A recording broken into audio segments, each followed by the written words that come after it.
Starting off with the last chapter, that is cross-cultural dimensions of consumer behavior. Cross-cultural dimensions का मतलब ये होता है then that when you are selling a product all across the globe, then there are many things cross-cultural. Every place, every country, every city, every state has a different culture. So you need to see that cultural values should not be hurted. आपको you have to make sure that the right message is conveyed at the right time and with the right meaning also. ऐसा ना हो कि आप कुछ कहना चाहते हो बट उसका just because you were not aware of the cultural things और आप उसका गलत meaning उन तक पहुँचाओ. For example, इसे features one thing. Culture में क्या होता है? It ensures safety and eating habits. Secondly it is cross generational. हर generation to generation culture pass होता रहता है. जैसे हम इंडिया में कहते हैं कि हम अपना कल्चर पास ऑन कर रहे हैं, उसी तरह से हर कंट्री में कल्चर पास होता रहता है. आपके जो बड़े हैं, आप टीचर्स हो गए, पेरेंट्स हो गए, they keep on telling you that what is there in their culture and what is not. Then we have it is dynamic. Dynamic इसलिए keeps on changing as per the new thing. They keep on adding new and more things in the culture. Culture values are learned. We learn it from the social environment, from the teachers, from the parents, or from any of the elders we have. Then we have culture values are widely accepted values. ये widely accepted इसलिए होती है कि सभी culture को accept करते हैं. जैसे अगर हम ये कहें कि अगर आपको लगता होगा इंडिया में ज़्यादा कल्चर है, but no, even in America they have a culture that once a child turn 16 और 17 वो अपना रहने लग जाते हैं. ये उनका कल्चर है, उन्होंने अपने आप लर्न करा है, वो उन्होंने ऐसे ही सीखा हुआ है और वो वही चीज़ को फॉलो कर रहे हैं. Different cross cultural values. One is cultural, एक होता है कल्चरल वैल्यूज, एक होता है कंजम्पशन वैल्यू. कल्चरल वैल्यूज का मतलब ये होता है it leads to a comfortable life, equality, freedom, happiness. And consumption values में क्या होता है? Accurate information, free repair of low prices, prompt services. Consumption मतलब हमने जब कोई चीज़ को यूज़ करना है तो हमें क्या उसमें कल्चर हम फाइंड कर रहे हैं कि हमें सर्विस अच्छी मिल जाए, प्राइस ठीक मिल जाए, मिस रिप्रेजेंटेशन ना हो, कोई मसा फ्रॉड ना कर रहा हो. कल्चरल वैल्यूज में हम क्या देखते हैं कि सेल्फ रिस्पेक्ट हो, विजडम हो. And next we have work ethics.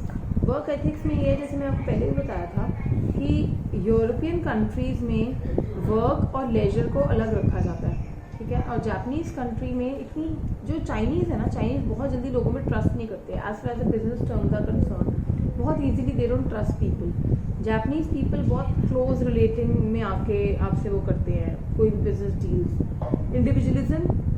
Individualism का मतलब ये है कि जापानीज़ वैल्यू जो है वो चेंज होता जा रहा है, वेराज अमेरिकन जो है वो अपनी मर्जी के अकॉर्डिंग चेंज करते रहते हैं, उनका कोई स्टैटिक रूल्स नहीं होते. यूथफुलनेस. यूनाइटेड स्टेट्स जो है मेनली, जैसे अब आपने देखा होगा कोरोना वायरस करके lot of deaths were occurring in Italy and America. What was the reason behind? The reason was ये जो यूनाइटेड स्टेट्स है या फिर ये इटली है, these countries are having the people who are more of elderly age वाले, 50+ and all. तो इन लोगों में immune system is found to be very low, जिसके करके उनमें डेथ्स ज़्यादा हो रही थी. तो वही चीज़ है. इंडिया है या Asian countries are considered as more of youth countries. इसमें हम कहते हैं यंग जनरेशन ज़्यादा है, whereas in American countries elderly ज़्यादा होते हैं. मटीरियलिज्म. अमेरिकन सबसे ज़्यादा मटीरियलिस्टिक माने जाते हैं. इट इज़ बिलीव कि जो अमेरिकन हैं वो पोजेशंस में ज़्यादा बिलीव करते हैं, बड़ा घर, बड़ी गाड़ी and everything. Different dimensions of culture. Culture में क्या आता है? Knowledge, belief, art, law, moral, custom. They are acquired. कल्चर कभी भी हम खुद नहीं बनाते, it is always acquired. Then we have oriented values. Oriented values का मतलब ये है कि एक तो होता है, या तो होती है इंडिविजुअल या होती है कलेक्टिव. कलेक्टिव मतलब हम ये लेके चलते हैं कि क्या बेटर है. देखो कल्चर आप लोगों को सबको सेम मिलता है. इंडिया में ऑलमोस्ट हम जैसे कहते हैं बड़ों को रिस्पेक्ट दो and all that, but still सबकी थिंकिंग डिफरेंट है. कुछ लोग कहते हैं कि इंडिविजुअल बिहेवियर इज बेटर, कुछ कहते हैं कलेक्टिव, सबके साथ चलो.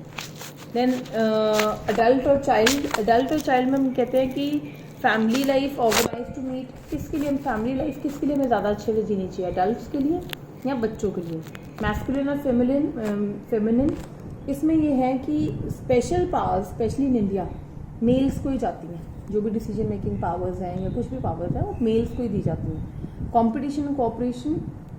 अब हमें ये नहीं पता, कुछ कल्चर्स में वो कहते हैं कि अगर आप कोऑपरेट करके चलोगे तो आप ज़्यादा एक्सेल कर सकते हो, कुछ लोग कहते हैं कि कम्पीट करके चलोगे then you can excel more.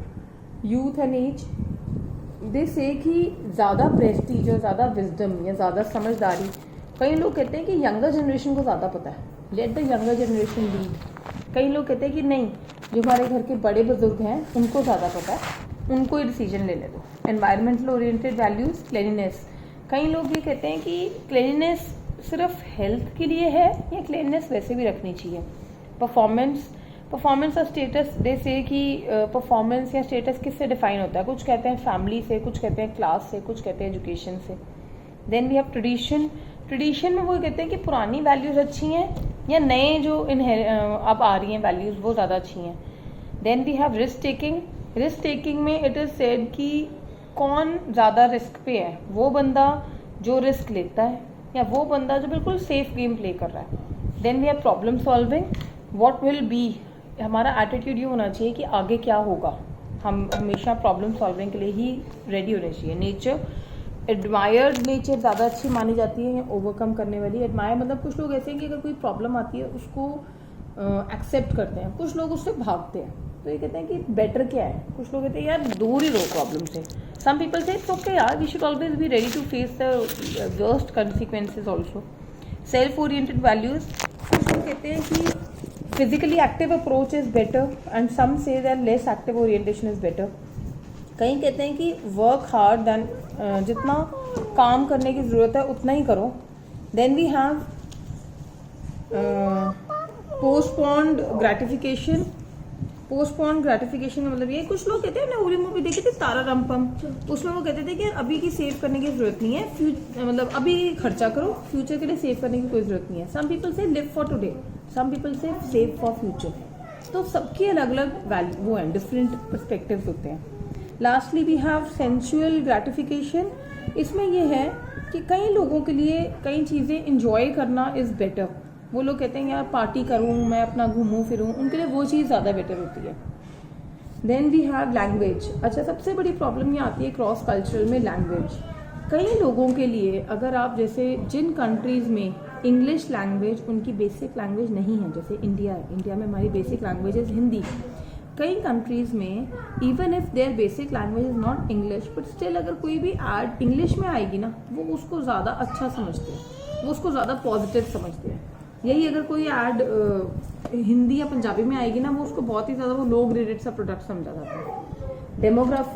Demographics में देश से कि एज, जेंडर, ऑक्यूपेशन। डेमोग्राफिक का बेसिकली मतलब यही होता है, जिस कंट्री में अपने प्रोडक्ट्स को सेल करना चाहते हो उधर कौन सी एज ग्रुप के ज़्यादा लोग हैं, किस जेंडर के ज़्यादा लोग हैं, या किस ऑक्यूपेशन लेवल है, किस एजुकेशन लेवल के ज़्यादा लोग हैं। इंडिया में जैसे केरला है, अब आप have you seen this thing, corona virus को सबसे पहले जीरो पे लाने वाली सिटी थी Kerala. Why? Because they have 100% literacy rate.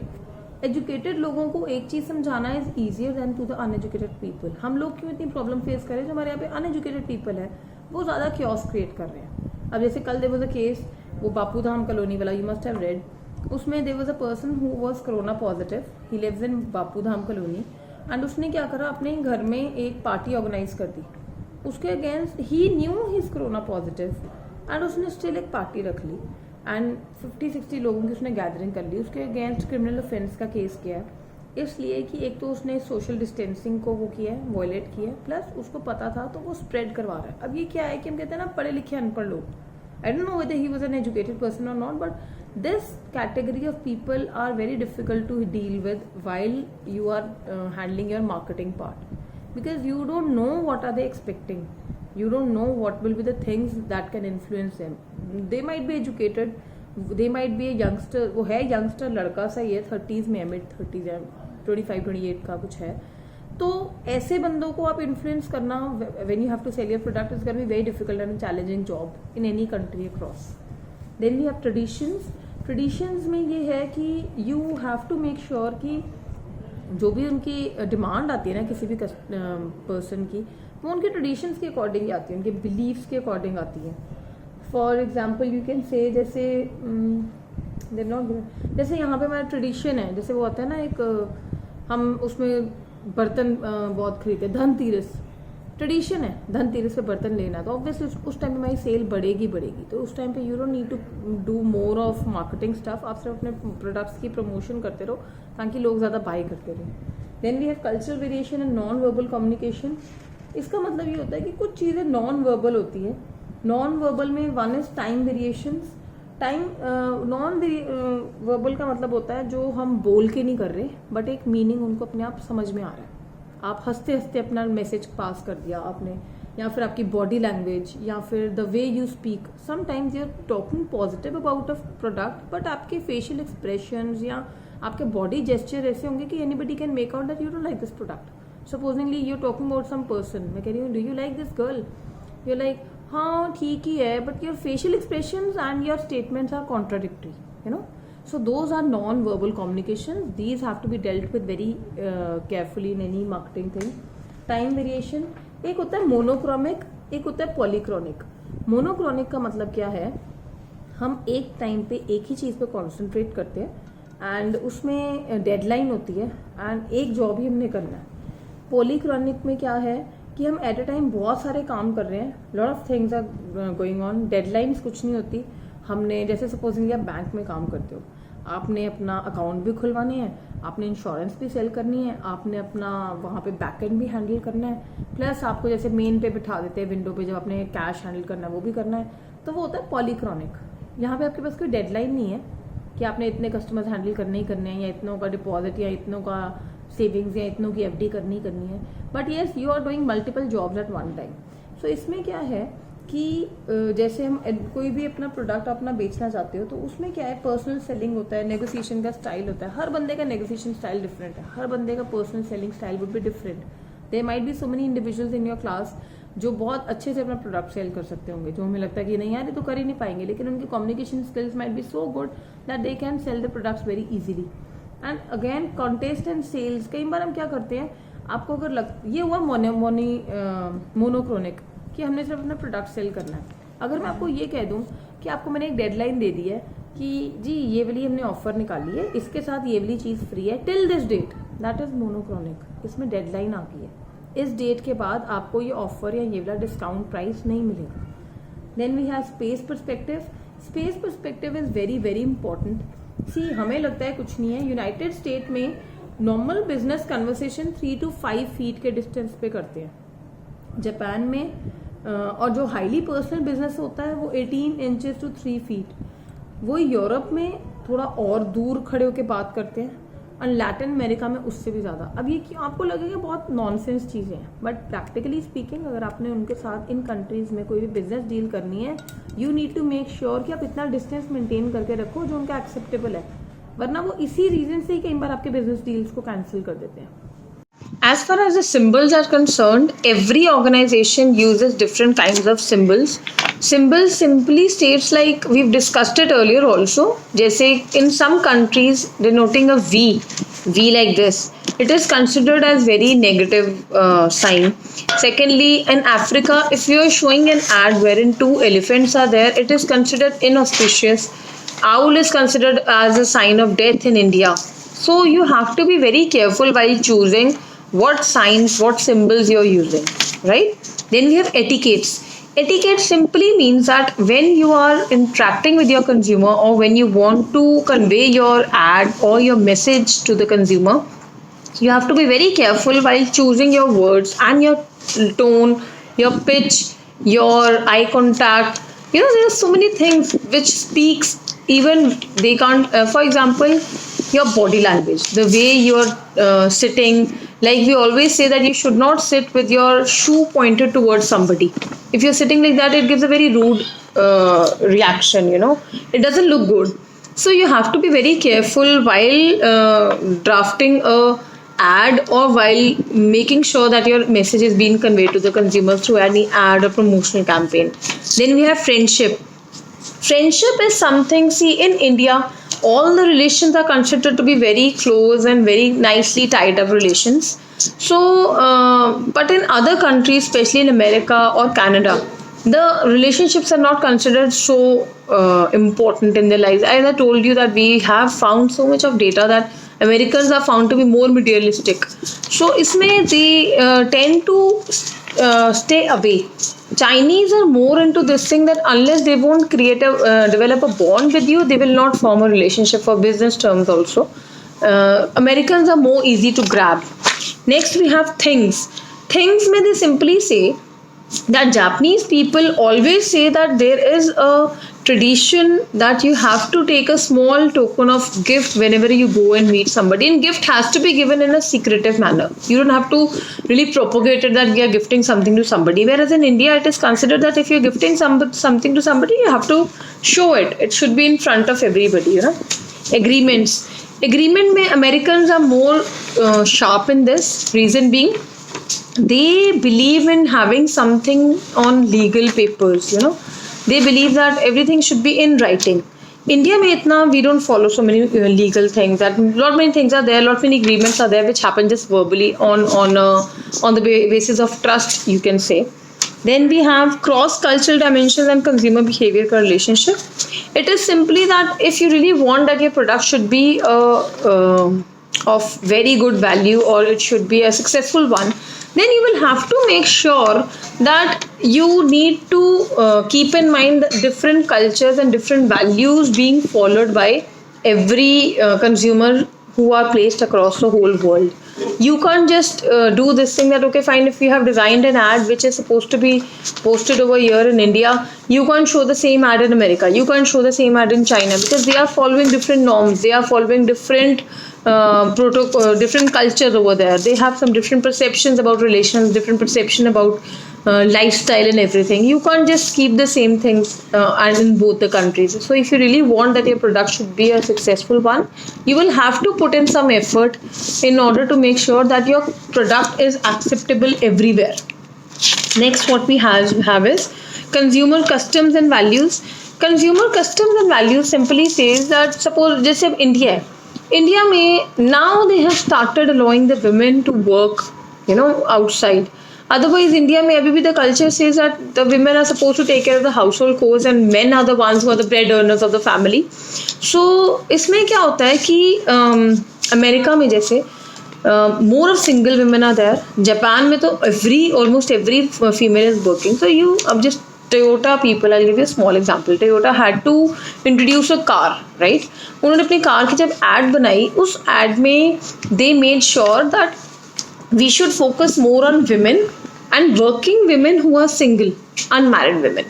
Then we have product preferences. Product preferences, see, if our culture is different, our lifestyle is different, our eating habits are also different. For example, Fritlo Lays आए थे, they were first launched in China. Pepsi I, it was first launched in China. Like why? Because India में and Pillsbury का आटा आता है, right? उसका पहले ad campaign was given here in India. Why? The reason is that India में we eat more of wheat, right? बाहर processed food and cold storage वाली चीज़ें ज़्यादा खाई जाती है. Ready to eat. They don't eat chapatis and rotis every day. Rather वो ज़्यादा यही consume करते हैं. तो you need to be very selective about which product has to be shown where. I mean, which product has to be sold where. Now, different languages means different words have to be chosen. Then we have market segmentation. Market segmentation, जब भी आपके पास word आ जाए या demographic word आ जाए, you have to make sure that it is always on the basis of age, education, occupation, or gender. Then we have consumption pattern. I've just discussed that consumption patterns are different. What we eat here, it is not necessary that the same thing is eaten over there. Their consumption patterns are totally different than what we eat. Then we have difference in prescribed benefits. Benefits में ये है कि एक चीज़ का benefit, जैसे हमारे यहाँ पे people like more of spicy food, ज़्यादा चटोरे टाइप होते हैं, राइट? वहाँ पे हम ये देखते हैं कि जिसमें उनको हेल्थ बेनिफिट्स मिल जाए. Then we have marketing research possibilities. Marketing research possibilities में सिंपल थिंग इज दैट वहाँ पे ना फैमिली डिसीजन मेकिंग नहीं होती बाकी कंट्रीज में. यहाँ पे भी आप बाय समथिंग, आपका एक कलेक्टिव डिसीजन होता है, सारी फैमिली मिलकर डिसाइड करती है. Then differences in market research probabilities. Professional consumer researchers are there. You have to hire them to find out what the consumer really wants. Economic environment. Economic environment simply means that the environment of the whole economy. जितनी एक economy strong होगी उतना आपके लिए better होता है, because उतना वहाँ पे jobs ज़्यादा हैं तो obviously they get more income and they have more of readily spendable income is more, disposable income is more. Languages may, we discussed it in the class also. I showed you one PPT wherein it was shown that an ad campaign was a complete failure just because of one line which was used by the company, and that gave a totally negative meaning. KFC ka tha. It gave a completely negative meaning in few countries, due to which it went like a disaster. So language, जैसे Pepsi, come alive with Pepsi. They chose the words very wisely. I told you, जैसे clock, अगर आप एक word है clock, China में clock का मतलब है death. तो आप अगर इस word का वहाँ पे use करोगे तो आपकी ad का it will be a very negative meaning. You have to be very careful when choosing the words also. Symbols we've discussed lot many times. Two elephants and V sign, we've discussed it many times, so I will not go further with this. Problems due to cross-cultural differences. One is product failure. If you will not keep in mind that what mistakes you are doing, your product is going to be a failure. Nobody is going to buy your product world across. And due to this globalization thing, you can't just stay confined to your own country. You have to make sure that things are here, there, and everywhere. In every country, your product should be available. Then promotional failure may, you need to make sure that you are not hurting somebody's cultural values or cultural sentiments. Pricing failure, you have to assess that how much price a person is ready to pay. Price is ready to pay means कि अगर हम ये कह रहे हैं कि there are few countries wherein people have money but they are not willing to pay. And there are few countries wherein they don't, even if they don't have money, they are ready to pay the higher price also for a good quality. That has to be seen. Distribution failure में जैसे सबसे बड़ी चीज़ ये है, very simple example I'll give you. Switzerland में people prefer going to a big showroom, big mall, big grocery shops, big supermarkets. France में they prefer small supermarkets should be there. So if you have to open up a supermarket, you need to know that Switzerland में अगर आपने खोलना है तो आपका supermarket should be very huge as compared to France. France में अगर आप huge खोल दोगे, nobody will be there, and vice versa as compared to Switzerland. Concept of global culture. Global culture simply says कि every country has their own cultures. You have to just go through that very carefully. Only then you can grab the market. Global demographics and consumer behavior. एक होता है PPP, purchasing power parity. That means जैसे supposedly there are few countries wherein we have the government has taken the control of the medical facilities and medical insurance of the people residing over there, so of the consumers over there. So what they have to do is that you have to make sure that the country which you are covering, you should be very well aware of the fact that medical facilities are being given to the people over there or not. If they are getting the medical facilities or medical insurance, then they have more of disposable income for you, for your product. Like for in India, everyone is taking care of their own medical insurance and own medical expenses that they have. So they are not supposed to spend too high on these things, They have to save for education of the child. They have to save for the medical emergencies in future. They have to keep in view all the emergency that might be there. But in countries wherein medical insurance is being given, they can always take care that, okay, fine, we don't have to save the money for the medical emergencies. Government is there to help us. So for them, they have more of disposable income in their hands. You need to know the government policies also very nicely. Now, as far as the demographic concern is there, like as per the data collected, United States showed that 1/3 of the population is below 20 years, whereas 1/4 in Canada and 1/5 in Japan. Internet usage, more is the usage of internet, the better your product will be. For example, they say it was found that United States is the country wherein highest internet users are there. So you can promote your product, you can sell your product through internet also.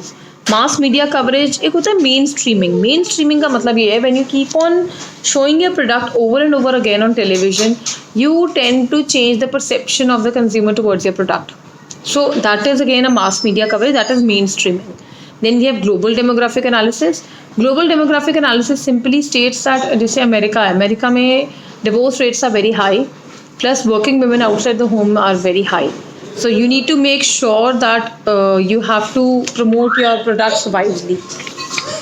Then we have decreased global trade barriers. जितने global trade barriers कम होंगे उतने people are more moving from one country to another, and because they're moving from one country to another उससे क्या होता है कि you can find different people of different origin in one place. China में only China के नहीं है, Japan के हैं, कोरिया के हैं, अमेरिका के हैं, everywhere, you know, some mixed population. So it becomes easier for the distributor or the marketer to grab them. Lastly, we have this thing. Yeah, the strategies. The simple thing is cross-cultural marketing states that different strategies has to be followed, keeping in view the cultural thing. चाहे वो marketing strategy है, चाहे वो distribution strategy है, चाहे वो marketing segmentation है, और even the price strategies है, branding strategies है. All these things have to be done only after keeping in view the cultural values and norms in the country wherein you want to sell your product, wherein you want to promote or advertise your product. So I am through with this chapter. You can come up with your doubts whenever you feel like, and I'll continue with the case studies from tomorrow onwards. Thank you.